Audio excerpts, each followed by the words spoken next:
currently. Checking out match number 3, it's a Latin American battle, specifically those in South America, PNC versus Race. Well, you do see 2 Team Genji members, 2 members from Latin America, South America. 2 players bring in the same lineup, at least on paper. However, the bans are differing. The protects are starting to consolidate significantly. Everyone protecting the priest. Yep. It feels like today in Americas. Quest Druid banned away from PNC. Race has his warrior banned away. That leaves us with warrior, priest, and shaman up against druid, priest, and shaman. And he takes here, TJ. What's the difference maker? Is it the druid and the warrior, or is it perhaps something in the decks? I don't think that Warrior is super well positioned. I really respect Warrior, but I think that its matchup spreads aren't as good as they were in previous weeks. I feel like Control Warrior has not changed, and other decks have changed for the better against Control Warrior. So I think in that regard, I'd favor Race since PNC banned away his Warrior, but it's so similar across the board with how their lineups match up. And as we heard from Muzzy, there's so many different variations of things, and it's all about not being predictable. It's all about, you know, not making sure your opponent can get a read on your lineup and your pick ban strategy, because there's 2 layers now.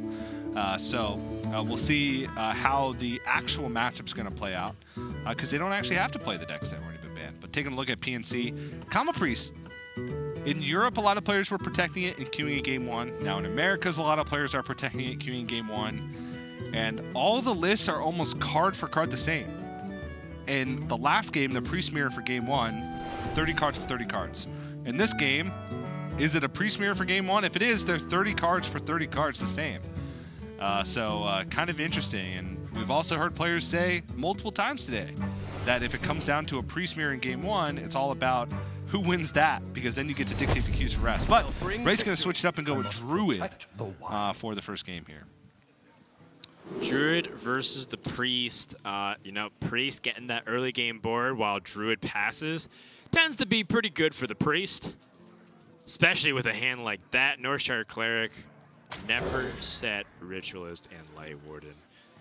The Holy Triumphant, if you will. Yep. Actually, well, Injured Tolavir, kind of mix that in, and then you have the Fantastic Four. And then Injured Blade Master, and you have the Fab 5. The Fab 5. And then you add in Psychopomp, the Sexy 6. Then what's 7? Super Sexy 7. What's 8? The Crazy 8. I like the Super Sexy 7 better. Yeah, that's why we stop at 7. Yeah, I think 8's too much. 8's an overload. It's the Crazy 8. The Fine 9s. The Fine 9s. There was like this thing back in high school, because I graduated high school in 08. Same. We're around the same age. And then people would always like create these chants for the year. They would say something like, the boys are cool and the girls are great. We're the class of 2008. And then people would go like, the boys are sweet and the girls are fine.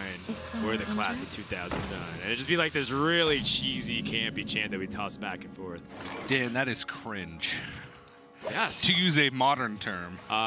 Things in high school tend to be cringe. They were. But yet most of our market-targeted advertising tends to be towards that demographic. Yeah. They're very impressionable. My high school wasn't cringe. We didn't have any of that. We just wore shirts that said 08. I guess in a sense, cringe. I guess in a sense, just wearing a shirt that tells you what year you're graduating from high school in itself is pretty cringe. But yeah, so cringe. Haha, cringe.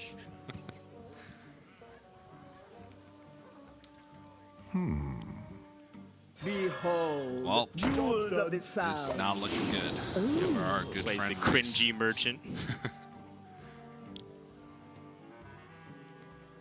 PNC gonna maybe go for a double trade Circle of Healing, or even potentially a Never Set Cringualist.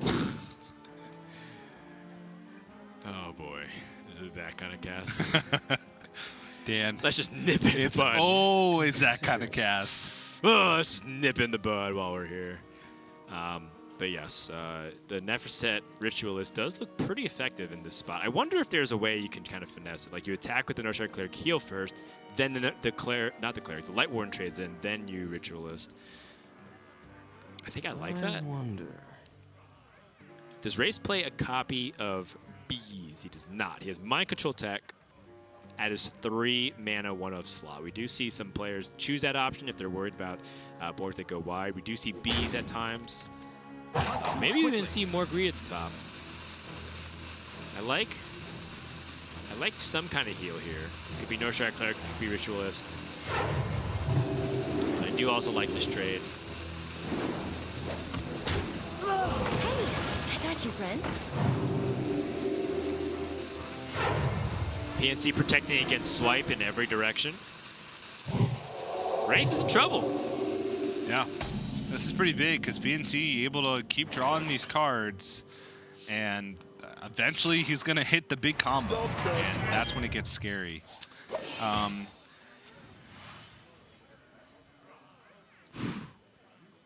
That's hard to pass up. Oh, yeah. Light Warden. Injured Blade Master, Circle of Healing, and you Push. kill him. That does play into Mind Control Tech. It does play into Mind Control Tech, but does it even matter at that point? You're not committing to Topsy-Turvy or anything, so you just kind of Topsy-Turvy after they play MC Tech, and then you win. Yeah. And he's got 2 big targets that he can combo here. One is the Light Warden, which can be comboed with heal. One is the Injured Blade Master, which can be comboed with those health flips. This is ridiculous! Yeah. No matter what Race steals here, he doesn't have a taunt in the way. And PNC has double Divine Spirit and Topsy-Turvy. Just want to point that out. So if he steals the highest health minion. So the Injured Blade Master, then he still takes 29, Yeah, too much damage. 30. Now, what if he Oasis Surgers? Nope, can't do that either. Yeah, hasn't completed the quest. Yeah. Yeah. Finishes the quest. Congrats.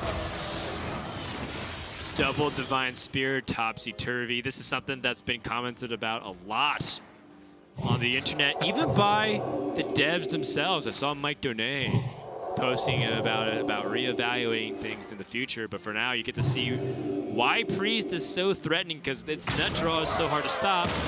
But more specifically, this is why you gotta do stuff. I mean, Druid passes the early game a lot. Yeah, I So- mean, that's one of the reasons why Priest is becoming so popular. If there's a deck, or even 2 decks if you consider Quest Shaman, that's effectively going to either pass their first 4 turns or play 1/1s their first 4 turns, you play something that can kill them on turn 5 if nothing's being interacted with. And that's why, TJ, yesterday night, non-stop Hunters. I just kept playing against Hunter, and I was playing Hunter myself because I was practicing Frozen's deck. And I played against 5 Priests, TJ. All 5 started with Northshire Cleric on 1. A couple of them started with Northshire Cleric into the Tolvir and Perfect Draw. And I still crushed it with Hunter because I just had the 3 secrets. I had Freezing Trap, Pressure Plate, and like Deadly Shot ready to go with the bow. It's like they couldn't do anything. It was glorious. Priest is not infallible, but based off the way everyone's built their lineup, it looks like it is. And with that, PNC's up to a 1-0 lead. We're going to take a break. When we come back, we'll find out if our Season 1 champion can keep up that momentum.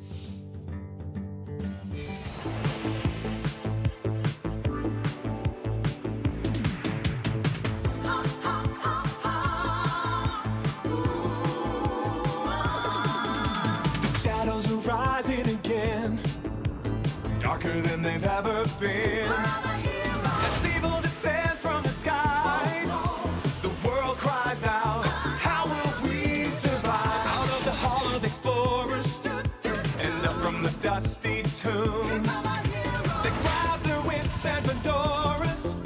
These legends of the past know exactly what to do. There might be magic monsters, mummies in the market. Mysticism. There's surely scorching deserts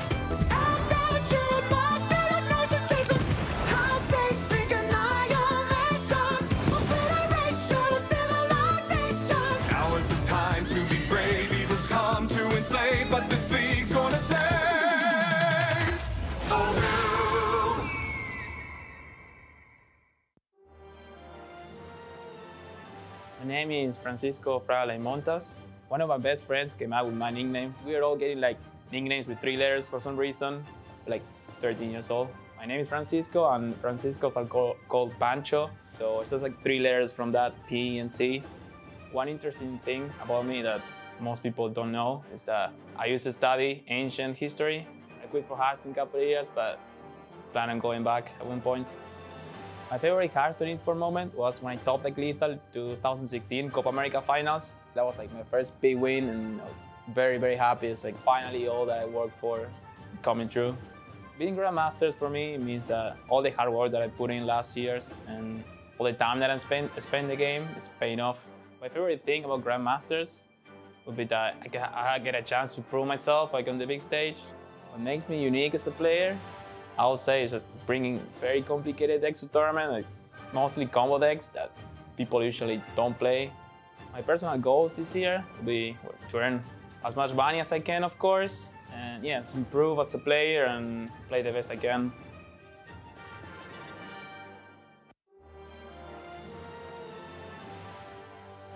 My name is Lucas Guerra Romano.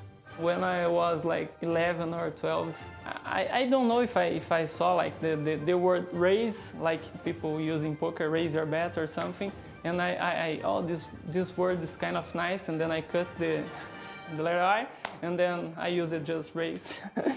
That's how I created my nick, and I'm using it since I was like 11 years old or something.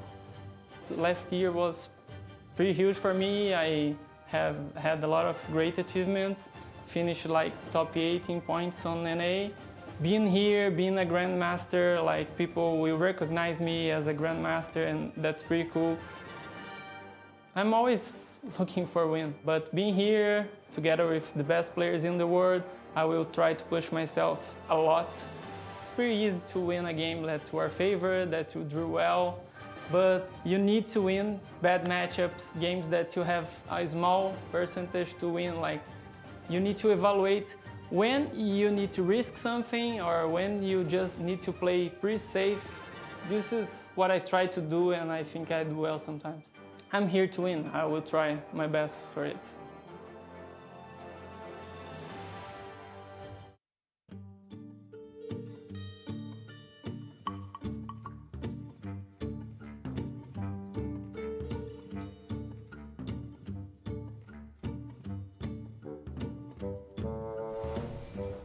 Hearthstone Grandmasters continues PNC versus Rase. Some fast ones. We have Priest getting the wins. But to be fair, I do think Priest is getting some good matchups. I think they're beating the classes they're supposed to beat. Although the one caveat to it is the Priest beating the Warrior. But I do feel like to a certain extent, there's a lot of improvements to be made, both in terms of these small technical game-ending plays, because there were some mistakes made by Muzzy and Sam, but also in the deck list. I'm not really sold on Warrior list currently. I'm not even really sold on Druid list, to be honest. I don't know necessarily it's like the fault of Race's Druid deck list. I'm just saying that I feel like Druid's playing super greed. And I was talking to Firebat about this on Omnistone. Druids, why do they feel the need to have King Favors, Cenarius, and Chef Nomi, and some even include Elise with Floop? That seems like mega overkill. Like, you don't need that much Omega damage to close the game, you know? Well, it does help you against Warrior. Yes, and specifically sometimes Warrior. in the mirror matchup if you're trading board over and over again. Right, but it's like in every other matchup, it's sometimes a liability. It feels like a lot of times you're stuck with cards in your hand that are just too expensive. I want to see Druids get a little more lean and, start that intermittent fasting, trim down, only greens and protein. I want them to lean down a little bit, TJ. They're getting a little bit too thick around the waist, if you ask me. So what, bees? I don't know. Put a little bees in their diet? A little honey? Yeah. Smack a little honey in there, maybe. Maybe some crystal power? There's got to be a way. There's got to be a way. All I'm saying, I liked where Firebat's head was at. He put an Acorn Bearer because Acorn Bearer allowed him to contest board early. Mm-hmm. It also allowed him to have late game flexibility with like playing a bunch of small things in Cenarius. or even just double power the wild. I like where Firebat's head was at because he was at least exploring different possibilities. The only problem, Firebat queued into the Druid Mirror and got busted by Feoris. So, you know, it's kind of like one of those situations where maybe because everyone was protecting Druid in the past, you couldn't really get away with it. But now that the meta is shifting where people are protecting Priest, it's different. Last week, 1, 2, 3, 4, 5, 6, 7, 8, 9, 10, 11, 12, 13, 14, 15, 16, 17, 18, 19. 21 times Druid was protected in Grandmasters. Wow. At least. I did a very quick count. I may have missed a couple. That's a lot. Versus Priest was protected 1, 2, 3, 4, 5, 6, 7 times, TJ. 3 times more likely to protect Druid. Totally understand if you're teching for the Druid Mirror. Yeah. Now people are against Priest. They think Priest is the deck. I think you got to adapt. But we're neither here nor there. We're now up against Shaman with this Druid deck. Yeah, and PNC has one of the best arts you can on the coin, and that's Coin Evil Totem. Because that allows you to go into Quest Lackey, which gets the train rolling. Druid does not have an answer to the Evil Totem on turn 2 outside of Wrath, which delays their quest completion, which, you know, you still get the 1 Lackey benefit out of it. So definitely like to play. And now PNC is just going to have value like crazy. 2 Evil Totems trucking through. Lackeys for days, weeks even, months. Years. Decades. Centuries. Millennia. Ad infinitum. Times good 6. I wonder what this Big, does. wide boards. You know, it would be pretty solid What? if Race had early game board presence of some kind. True. That being said, he does have Crystal Merchant, so both players are kind of getting the keys to ramping up their quest. Evil Totem feels very similar to Crystal Merchant for the Quest Shaman. This might be a deviation from the quest. Yes. I don't know. I think one of the traps that people fall into is, well, Shaman already got a couple totems. Whatever. Or not totems. Well, they do get a couple totems. Shaman got a couple of lackeys. Whatever. I can't stop it. You need to stop it. Yes. It's time to stop. You do not let him get more lackeys because then you will 100% lose the game, in my opinion. Because once they finish the quest, they will burst you nonstop and get like so much value off of 2 cards. They can use 2 lackeys a turn and hero power, and you have to starfall it. Yes. It's like, it's that silly. You cannot let this go on. That being said, Race does not have a way to finish the quest reasonably by the time he wants to get to his usual turns. So I totally understand if he wants to pass this and just play Microchip Tech instead. Oh! literally the worst. Well, that's no way to talk to the Titanic Lackey. He's trying his best. He sucks. Get out of here, Titanic Lackey. No one wants Titanic Lackey. The person that gets it off of the Lackey generator, the person that steals it. Titanic Lackey, to me IRL. Feels Titanic Lackey man, as they say. Yeah, on the and internets. this is going to get out of control, I feel. Raze does have the swipe. So what makes this even nuttier is that PNC could reasonably finish the quest next turn, hero power, and generate value twice in turn 5. That means that PNC could get Ethereal Lackey, get double spell, set up for Stormbringer on 6, Bloodlust on 6, can reasonably pick up all the tools he needs to burst with Kobold Lackeys, even Witchy Lackeys to evolve all of his weak stuff into real threats. Oof. Oof. Face's Lackey is not the one we want. All right, he killed one. Damage has been dealt. Yeah. PNC has Faceless Lackey, Hero Power, Witchy Lackey, Kobold Lackeys, even the Sludge Slurper. Oh, he is overloaded for 1. Forgot about that. Yeah, I think questing adventure, you want to get the card draw before you complete the quest since he is so close. I mean, I don't know. I think he has Novice Engineer. He can keep the gas going. I want to pressure the Druid before they can really capitalize on the quest. But it is, at the same time, Race did take that risk, right? And Yeah. let the quest finish, which Dan, it's is a yellow totally card. reasonable. It's yellow. I totally get it. This is the it's last totally get it. turn it'll ever be yellow. In fact, any other card you play before it, it's not yellow. It's not true. You hero power pass, it's yellow next turn. Okay. I mean, like, again, I totally understand why PNC wants to go for this play. Because it's yellow. I like playing more stats on board. Yeah. I do. But there's just this, this urge deep down in every single Hearthstone player, and dare I say, every person in the world, that if a card is orange, you play it. See, the big thing is that PNC is playing around Starfall and Oasis Searcher, but what he's not playing around is Race's Nourish play.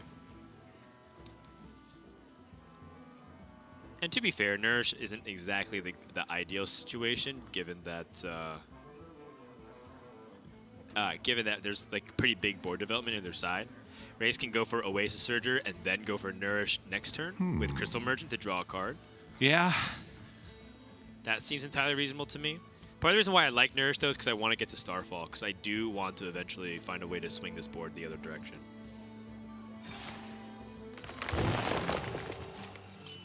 I like it. Ooh, even has the opportunity to innervate for another card with the Crystal Merchant, or just use Wrath here. I mean, at this point, you might as well just let the Evil Totem live for the entire game. TJ, no! That is not how you beat Shaman. He's already got 5 blackies. What's another one?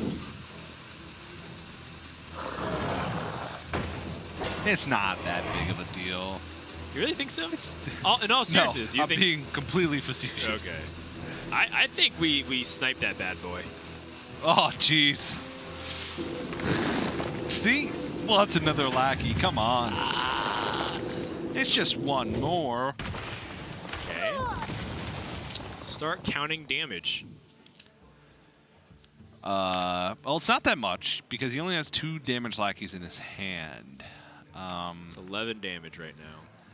But he does have Witchy Lackey with the Mogu Flesh Shaper, which is a good combination. Right. You definitely want a hero power. So that sets up 3 out of the 5 mana that you can utilize. So you can start this turn by... I wonder if you want a hero power and then Witchy Lackey something on the board, such as the Sandstorm Elemental. Get that to a 4-mana minion, then you can give it Rush with the Goblin Lackey, push past the 3/5, then play the Mogu Shaper, and then evolve it. But the Mogu Shaper doesn't get to trade. So I guess maybe he wants to just play this immediately and then evolve it. Then he only gets to play 1 Lackey. There's little time.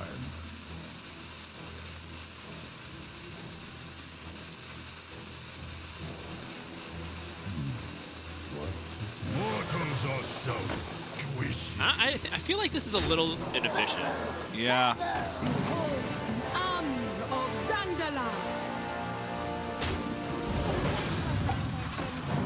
TJ, I'm not a fan. He missed 3 damage also. I am not a fan of that play. What in the world? I get what PNC is trying to do. He's trying to manage his hand economy. He knows he has too much card draw. He knows that he has too much lackey generation. But that's why I felt like dumping multiple cards is good. By playing Novice Engineer, first of all, you're accepting that you're not developing much to the board. And he's playing around Starfall, which was partially why Race was drawing so aggressively. But I feel like another way to play around Starfall is to just make a bunch of stats. They can't Starfall clear everything. They would have to have Lodi and the Starfall, and your evolves have to go badly. So, like, instead of that, perhaps PNC had the opportunity to drop a Witchy Lackey with the hero power, mind you. Because remember, he floated 2 mana, and Novice Engineer would have just been the same. Yeah, he could have hero powered And then play Witchy and Lackey. then Witchy Lackey. Then you have another minion on the board. Mogu Flesh Shaper's 1 mana. You can even play the other Witchy Lackey. Yeah. I feel like that's a waste of the Flesh Shaper, and I feel like that was a waste of a turn utilizing the hero power. If you actually think about it conceptually, TJ, he finished the quest a turn and a half ago, and he still is yet to collect value off of it. Yeah. It's like, if you're not going to collect value off of the quest, why are we playing the quest? Or why are we even trying to finish the quest so fast? Yeah. Oof. And I think the decisions start to compound, too. Had PNC set up a situation where you can evolve and stick something to the board, mutate gets better. Things like his Goblin Lackey gets better too, because now he gets to rush and then push damage. Yeah. So I think all of these decisions do compound, and partially, and in PNC's defense, Quest Shaman is very hard, especially when you have so many one-mana options that have so many deviations and decision trees that could play out the future of the game. But I think the most important part is, having a game plan and sticking to it and actually executing it before you run out of time. Yeah. And I think that's kind of where PNC's struggles have been the entire season is Yes. trying to make up his mind and not making up until too late, not having time to react. He missed 3 damage last turn, did not make the most efficient play. Yes, I think it's okay to start parting ways with this Lackey. So what PNC looks to me like he's trying to accomplish is he's trying to play a control plan. And control plans, they can work with Quest Shaman. Soleil was telling me that he likes to play this deck like a control deck and utilize insane value. Of course it's the right way. Everyone has demons. It's a pretty big board. Pretty big board. But the again, thing is, making the play late. It's got a lot of bark and not a lot of bite though, because PNC Yeah. hasn't picked up an Ethereal Lackey, which is pretty unfortunate given how many Lackeys he's generated this entire game. He's gotten multiple Titanic Lackeys, Faceless Lackey, Witchy Lackeys.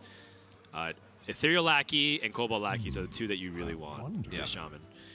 Now, over in Race's camp, we've been kind of focusing a lot on PNC, and that's largely because Druid isn't the one driving this game. Usually Druid's the one reacting and trying to adapt to what Shaman does.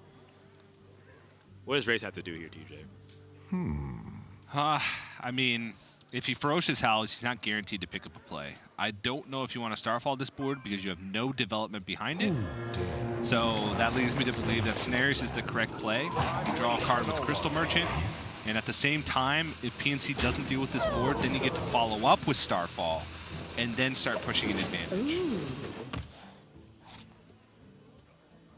And keep in mind, as you mentioned earlier in this match, Race is playing the very greedy version of Druid with King Feoris, Chef Nomi, and Elise the Enlightened, and Floop, and Zephyrus. His late game is insane.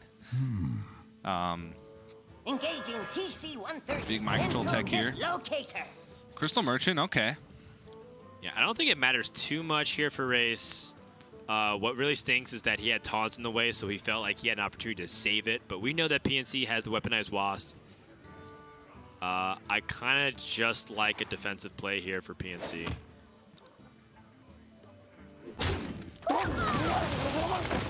Two Lackeys. Gets an Ethereal Lackey finally. And I think that's an important one to play here. I think Ethereal Lackey is important because it gives you actual ranged threat.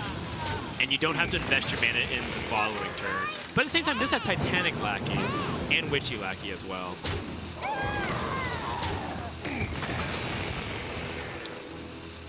Well, now he doesn't have time to make choices from the Ethereal 'cause Lackey. he also wants to draw a card. Yeah. Oh, yeah, because the Crystal Merchant. That's fair. But picking up the 2 spells can sometimes be better than drawing a card. I don't know. Wow, 11 cards left in the deck, and Zephyrus and Elise are active.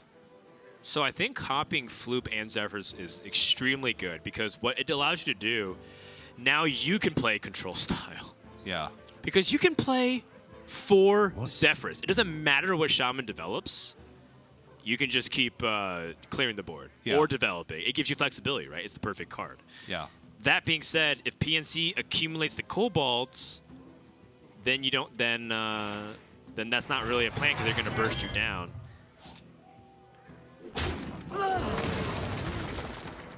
Yeah, I like Race playing for tempo here. I like him dumping his hand. Yeah, dumping his hand to make more room for Elise. This is very early on in the game for both Right. Elise and Zephyrus to be active. 11 cards left is way above average. That actually brought me to another point there. I'm not sure if I also wanted PNC to play Mind Control Tech the previous turn. Given that, well, he has 2 Mind Control Techs, so I understand getting value out of the hand. But, like, again, PNC is just not getting enough value off his hero power every turn. And it seems like he's the one reacting to Druid. And it's like, it almost feels like a role reversal from what the traditional game plan is, which is Shaman is the one trying to assault the pressure on Druid before they get to their giant late game scenarios with Oasis Surger, Cenarius, and King Feoris. Yeah. Because now he has a mind control left for one of those scenarios. Exactly. And he's going to face a lot of them if he doesn't get the tempo. So this kind of play, this is the stuff that we wanted to happen, right? This hero power and Witchy Lackey is exactly what the Mogu Flesh Shaper like 4 turns ago, where we're kind of hoping to happen. Yeah. Where Drew was like, I can't Starfall this board easily and get and clear everything. That being said, Race picks up the second Starfall. I see a play that stands out to me, which is it's a little awkward because you can't innervate first. I mean, it was innervate, Elise, Zephyrus, Shadowflame. What to do? You could still Elise first. But then you only have 4 spots left, and you're not guaranteed to get the. Yeah, you need 5 cards in hand. Yeah, but I guess you're okay with one of the cards going away. Time waits for no I don't one. think you need to necessarily clear it, though. What if you just use 1 Starfall, like Nourish, and just Starfall? I guess you wanted to copy the hand now beforehand. Oh, he's doing it. He's doing it, but you can't do Need it. a hand, Explorer? Like, it doesn't. Okay. My play, you can't do it because when you innervate at 10 mana, you don't gain any mana from it. I mean, I like this play a lot.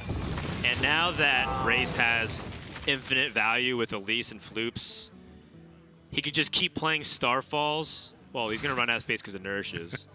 Actually, It's such a weird hand. the problem with it is the Nourish. Yeah. But the idea is that Race will have a lot of value for a lot of time. Yeah. It's just, is that, I wonder. like, good value? Is it Yes. well-intentioned value?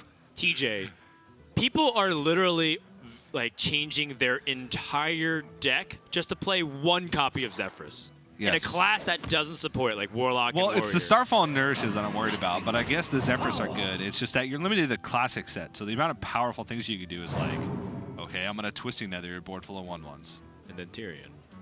And then you develop another board, then I have to Twisting Nether that one, and then you develop There is little time. Well, I mean, Shaman is going to run out of stuff before you can... look how many Theoretically, Starfalls he yes. has. Yep. He has 3 Starfalls and at least 4 Zephyrs available to him. Yeah. If you can't clear the board with 3 Starfalls, which has choose 2 and 4 Zephyrus, then I think that there's bigger problems than whether or not you should have duplicated with the Elise. Sure. Yeah. I think that you maybe didn't budget your resources correctly.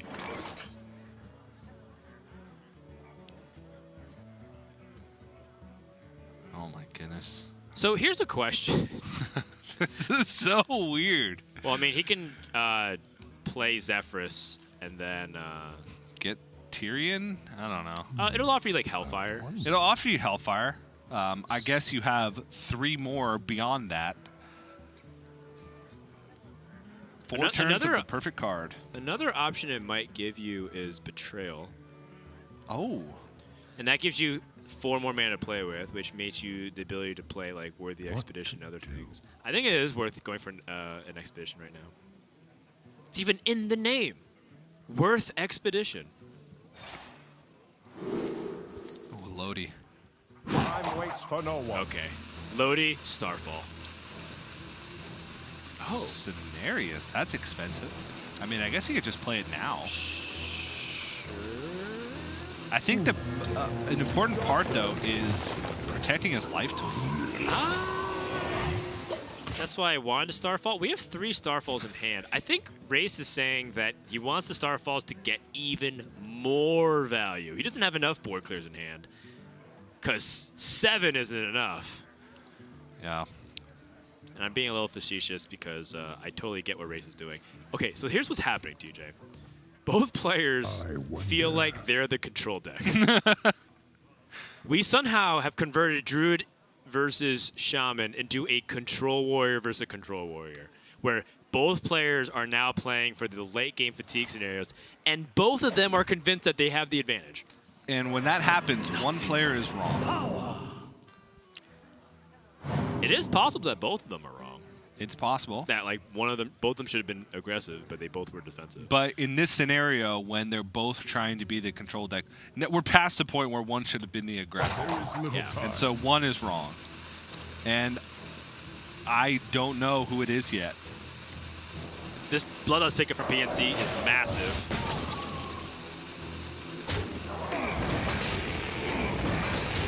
I would like a Hex here too. Yes, I agree with this.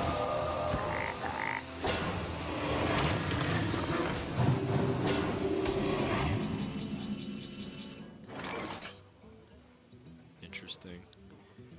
So if you play Zephyrs here, it should offer you a Black Knight opportunity. Yep. Which is a pretty big swing. Black Knight or Shadow or Death if he wants to spend the rest of his mana. I think the thing that I want to worry about is Barista Lynchin. That is something that every Quest Shaman has right now. Yeah. And on this type of board, they Hero Power Lackey, play Barista Lynchin. They do have a full hand. So they only get one repetition of all these things. Man, in hindsight, I still really like the Lodi being stealth and then like threatening a bunch of stuff. Same, Dan. Same. But we're past that. What can we do in this spot? You got to move on, Dan. The Lodi's gone. Just ask any of my previous friendships and relationships, TJ. I never move on. Your wish is my suggestion. Black Knight, Tyrion, and Twisting Nether. I was honestly thinking that Zephyrus was going to present a Houndmaster.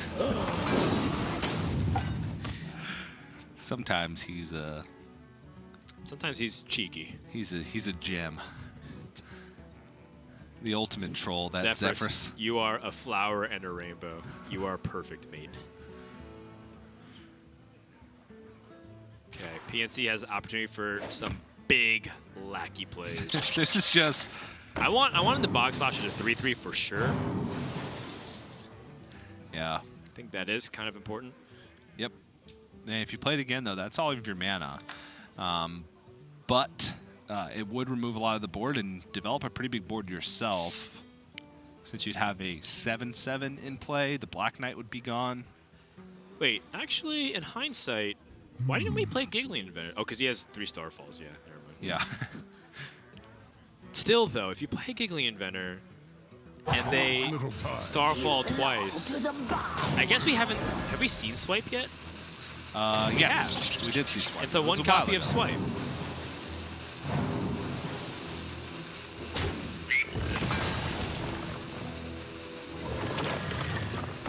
No, Tish. I'm really thinking about it. And PNC, by not bouncing back this Weaponized Wasp, is kind of, again, giving up the combo plan, going for the more controlling the board plan. But this looks very vulnerable to... I mean, this could be the first time that Race ever takes control of the board. Yeah, he's going to be behind now. Yeah. One thing that Race has to be careful with is once he plays this, the second Zephyrus, if he does want more Zephyrus, he needs to not pick minions from Zephyrus, because then they'll obviously right now that the floops are the Black Knights. Right. Unless his plan is to maybe play a floop really late on to the game with King Feoris or Chef Nomi, but we're still a little bit of a ways off from there, I think. Yeah. I like this play from Race. Win back the board. Yeah. And now PNC has to play defensive. PNC's going to start taking damage, too. And I'll tell you something. Oasis Surger with floops is really scary because you know that he has another Zephyrus in hand. In fact, 5, 10, 14 plus 12 with the Bloodlust. It's 26? No, sorry, it's 9. So, because Zephyrus can't attack immediately. Yeah. So it's 23 damage just from the card in hand that you know is possible. Wait. So now he wants to play Giga Inventor because... Oh, this is really smart. Okay. So PNC should go for his Flesh Shaper and then Mortals are so squishy. evolve it for sure. You might want to evolve the Giggling Inventor because he's trading in the Flesh Shaper. We'll see.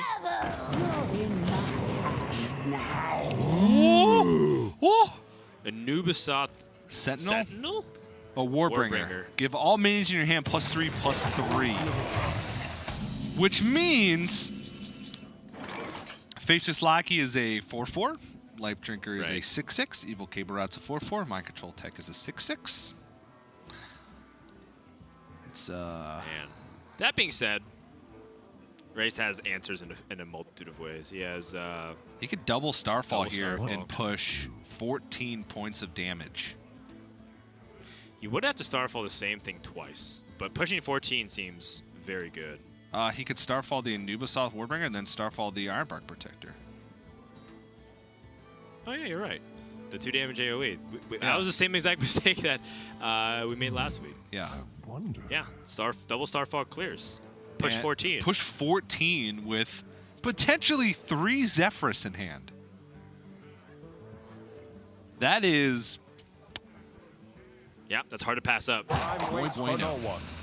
So part of the reason why I thought Race's play was really smart the previous turn was that he used the Starfall that PNC knows was copied. He doesn't know about the second Starfall. So PNC was calculating things based off of the first Starfall that got copied. Yeah. The second Starfall, which got doubled each, is a complete curveball out of nowhere. And now PNC is stuck in a bad spot.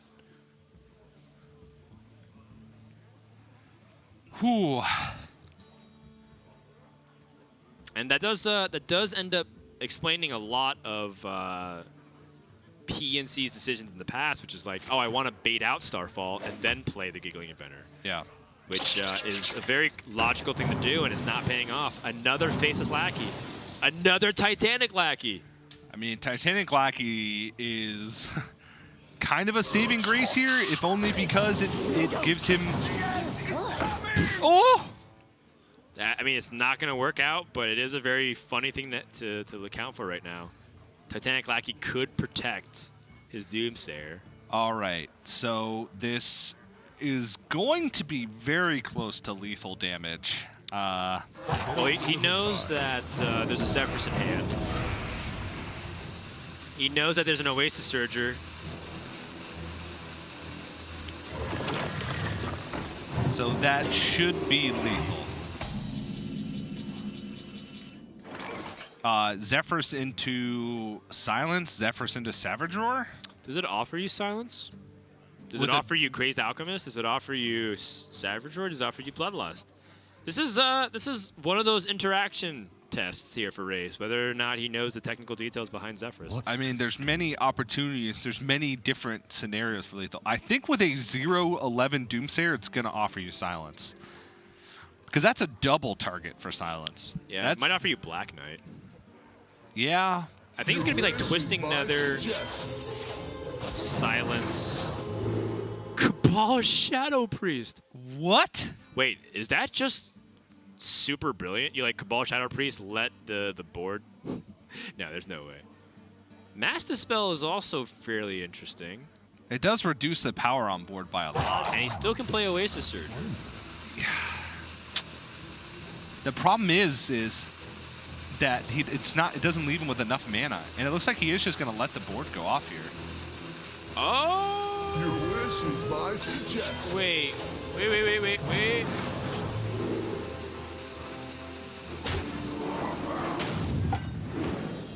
TJ, I am not a fan of what's going on in this game. Wait a second. Can Race die because PNC has all these combo damage? Yes. Oh no! Jewels of the Sun. Pick up Crystal Merchant. What if he just draws more damage? Catguard summons another minion. But it does fill his board. His board's too full. He can't play Life Drinker.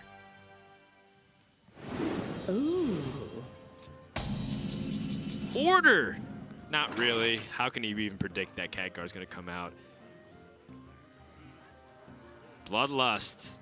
So With Race... no clear. He's got Zephyrus, but will he pull the trigger on? Will he put him on having a bloodlust? Well, I think he knows that PNC's been holding on to one spell for a long time, so that's why he wanted to have like Mind Control Tech and Hex for removal options. What I do have a little bit of difficulty in understanding is what Race was really accounting for with the second Zephyrus. He was trying to utilize his mana. And things have backfired dramatically. It's almost unfathomable to me that Race is going to lose this game. Time waits for no one. Your wish is my suggestion. He has to brawl this now? Hellfire, maybe?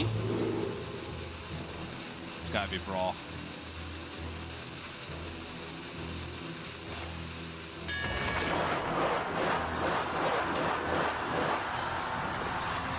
And also the Hex and the Mind Control pickups are just... They're weird. One of the biggest minions survives. 4 damage plus the 6 from Life Drinker plus another 6 is 12 damage. That is 16 damage. PNC missed 3 damage earlier this game. That TJ, I'm upset. I'm very upset. Yeah, I mean, I don't think PNC, based off of that last turn, should have had a way to win this game. But it looks like he's going to keep trying to build a big board state for Bloodlust. He's saying, all right, he's got to be out of stuff now. I mean, I think this is the right read here for PNC in this spot. Yeah. Race has used 4 Starfalls, 4 Zephyrus, and a Swipe, and his War Druid Lodi, and a Wrath. There's not many more things that you can do. There is little time.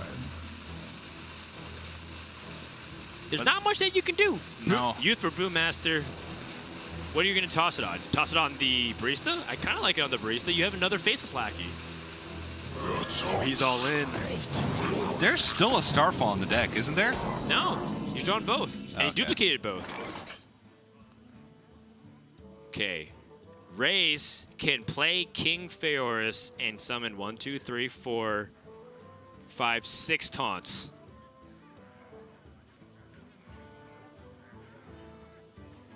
Looks like he's just going to go for Hidden Oasis instead. It's a very reasonable play. Yeah, but it looks like How much damage is this? a lot.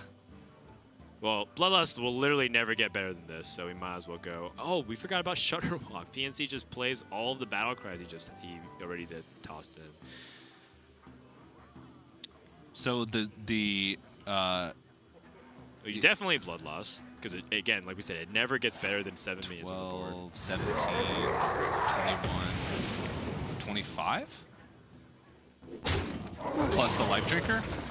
Oh, no, the Sandstorm Elemental is going to get him through. Yeah, Wow. That's lethal. I don't know how this happens, TJ. Zephyrus is not only the most popular card in Standard, it's also one of, if not the most powerful cards. You got 4 of them. Yeah. I don't know. That just looked And like... you lose? That just looked like a... TJ, I am wigging out. That looked like 2 That is football not teams okay. with very good defenses going up against each other. Because that was punts back and forth all day long. Yeah. That was quite the journey. Back and forth we go.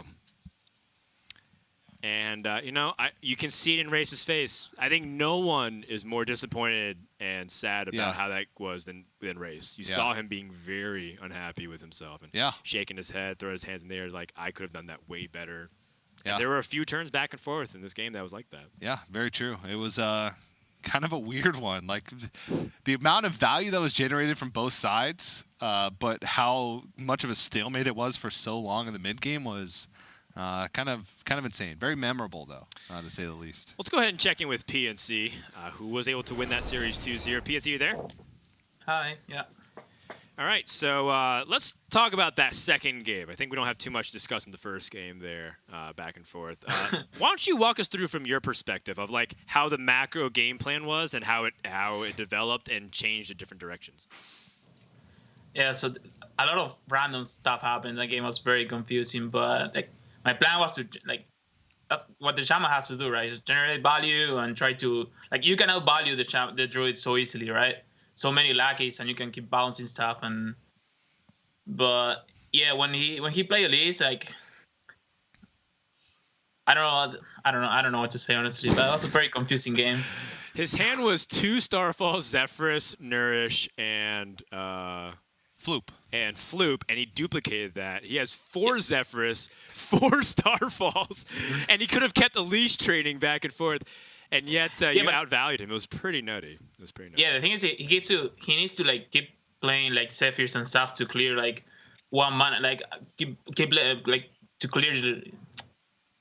I'm very nervous after that game.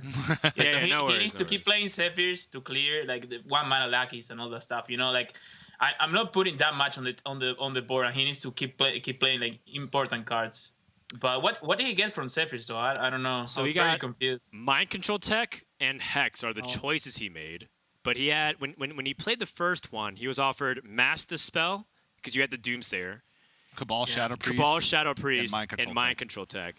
And the second one was Mind Control Tech, Hex, and another Master Spell. So I think he was looking for like a Twisting Nether or something and didn't get it. Or actually, it doesn't matter because he had Doomsayer. He's probably looking for Silence because with the second Floop he was offered Silence. Then the second Zephyrus gives him Savage Roar and he wins. But it didn't offer him Silence. It offered him Mass Dispel, which meant that he didn't have mana to push through for lethal if he silenced. Because if he silenced it, then the Doomsayer stays on the board, nothing dies, and his opponent just counterbalances it. Yeah, so that's why, it was confusing because I think it also confused Race that he wasn't offered Silence, yeah.